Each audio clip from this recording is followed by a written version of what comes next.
Do you know how to leverage this Jira feature for optimal project management? Join us in this detailed tutorial from our expert trainer who walks you through each step. Let's get started. In this video, we'll learn about dashboards in Jira. In a nutshell, a dashboard is simply a place to visualize the filters we create, and we already learned how to create filters. And the dashboards do that by using what Jira calls gadgets. So let's see what this looks like. If we come up to dashboards up here at the top, we can view all dashboards we have access to or create our own. And as with everything in Jira, it really helps to know the purpose of why you're creating something first. So for this dashboard, let's say Maxwell is making this to share with everyone else on the development team. And just like we saw with Agile boards and how they can display issues from multiple company-managed projects, the same is true for dashboards. So let's give this a name. Let's say this is our development team dashboard. Go ahead and click on Save. And now we need to tell Jira what gadget we want to add. So let's add in a simple pie chart. Go ahead and add that. Once we've added it, Jira's going to ask what filter we want to use. This is very similar to what we saw with the Agile board pulling in a filter, the same sort of concept. So let's just pick everything from a project. So something from the Based on a True Story project, which is the company managed project that I created before. We've talked about that. And let's say instead of assignee, let's show everything with the status. So it actually pulls off the screen here, but scroll all the way to the bottom, you can see status. Click on Save. And now we can see all of the issues in that project and their current status in a pie chart. Now, in my experience, one of the most popular gadgets isn't even a chart, actually. It's a simple filter result. So if we come in here for filter result, add that in. Let's maybe move this over to the other side so we can see both of them at the same time. And let's pull in the filter that we created before. So the growth stories filter that we created in an earlier video. And which columns we want to play. Let's just leave it at the default. We can update this if we want to, but click on Save. And now we can see those issues in that filter. And then once we have the gadget, if we want to change it, we can come in here and configure. And let's say maybe we don't need to see the priority. We don't even really need to see the issue type. Let's just show the key and the summary. And we can come in here and maybe show the assignee. Click on Save.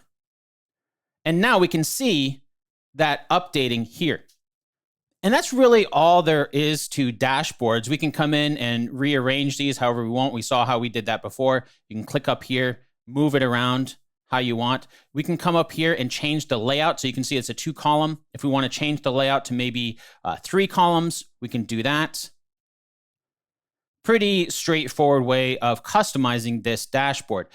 Now, a common question that I get is, why would we want to use something like the filter results or even this dashboard when we can just go to other views that we've already looked at, like the issue navigator? Now, I've worked in organizations where we'd set up dashboards that get displayed on TV screens around the office so everyone can visualize like maybe how many days are left in a sprint or how many new bugs have been recently submitted, that kind of thing. So that's an example of how you can use dashboards as just another way of helping everyone in your organization or on your team be on the same page about everything. Now, there are a couple more things I want to point out to keep in mind when it comes to dashboards. And first, let's come in here and add a new gadget. So I'm going to add in a roadmap gadget. And you'll notice this little warning indicator here. And you can see when I add this, we're getting a notification.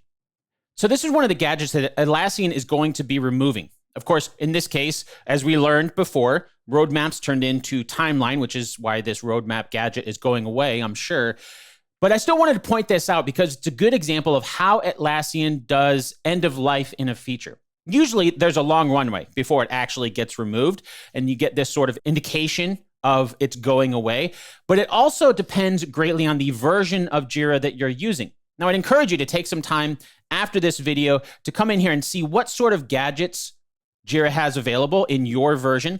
But before we wrap this up, another key thing that I wanted to keep in mind when it comes to dashboards revolves around what it takes to share them in Jira.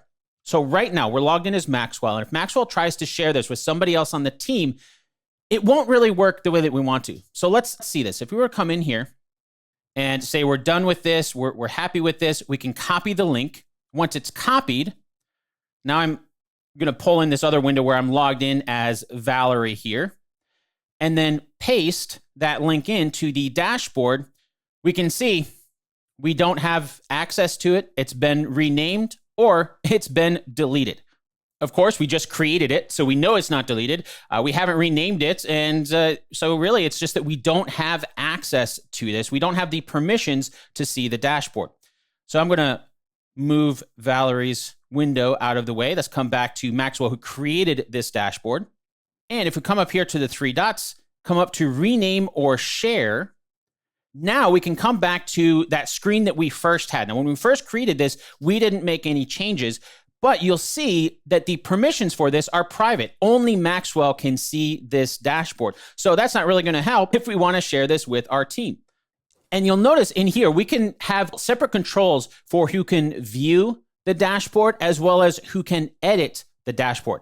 Going back to my earlier example where we displayed Jira dashboards around the office building, we had one person assigned as the point of contact in charge of making sure those were set up. And they didn't have to be a global Jira administrator. They didn't have to be a project administrator. We could make them an editor of this dashboard, and then that's the person who would have permissions to update them. So for example, if we were using the roadmap gadget and it's going away, that would be the person who'd be in charge of replacing that gadget with something else.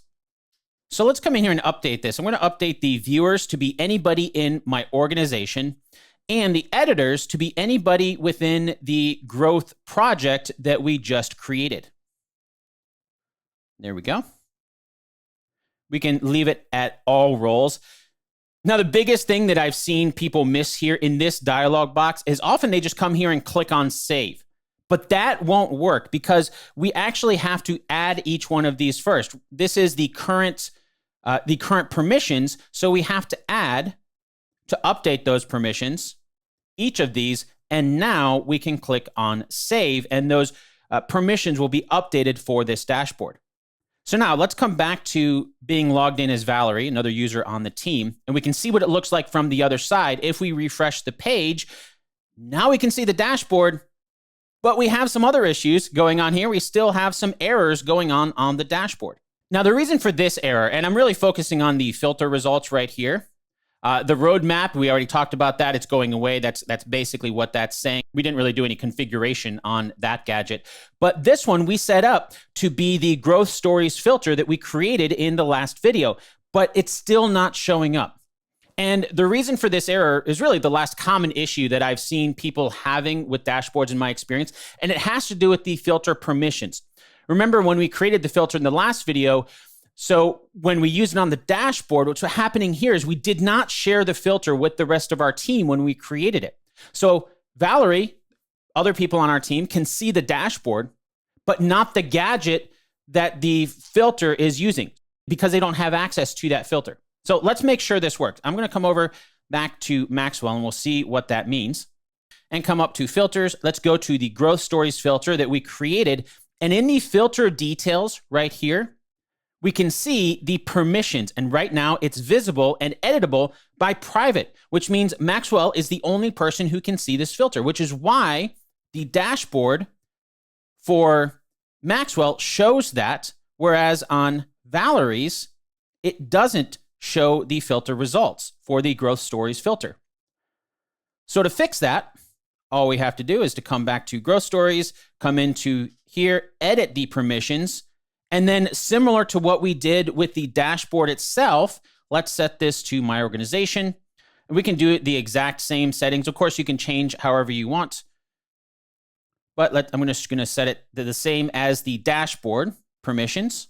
Add those, click on save. And now if we come back to Valerie's window, refresh, now we can see that filter showing up on the dashboard. And there we go. So as we learned in this video, dashboards can be a great way to visualize or see reports based on any of the filters that we create. And there's a lot of power between those two things. What was your favorite part of this tutorial? We would love to hear your thoughts in the comments. Visit the Simon Says It channel, explore our videos and training sessions, and decide what you want to learn next.